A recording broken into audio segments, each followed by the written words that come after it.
अच्छा जनाब, आप क्यों बैठे हैं यहाँ रोड पे? ऐसे क्यों बैठे? बैठे हैं, हमारा बाल बच्चा, हम सुबह से 7 बजे से हमारी गाड़ी यहाँ बंद है। हाँ। आधी गाड़ी छोड़ती है। अच्छा, हमारी गाड़ी क्यों बंद है? ये बाल बच्चे वाली। अच्छा, इस यही हमारी मांग। भेड़ बकरी सारा भेड़ बकरी मार के कुछ तो क्या करें? बाल बच्चा हमारे गाँव से कहाँ लोग खिलाएंगे? अच्छा, आपकी डिमांड क्या है? हमारी डिमांड है हमारी गाड़ी छोड़ी। पीछे फ्लैश मारो, वो पीछे मारो उस गाड़ी को। अच्छा, नहीं नहीं, पहले इनसे बात कर ले। और आप में से आप क्या कहना चाहते हैं? आप क्या रोड खोलनी चाहिए? बाल बच्चा दरपदार हो गया। आपको कहाँ जाना है? आप कहाँ से आए हो? आप गाड़ियों में है कि पैदल हो?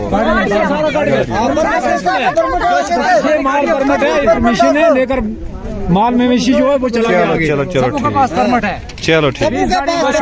गाड़ी उसको छोड़ दो परमिट वाले साहब है, जो सिफारिश वाली गाड़ी उनको छोड़ देते थे। जो मैं हैंडीकैप हूँ, मैं कहाँ जाऊँगा? पैदल में जा सकूँगा साहब। और बाल बच्चा है, ये सब बाल बच्चे वाली गाड़ी। चलो ठीक है। सुबह से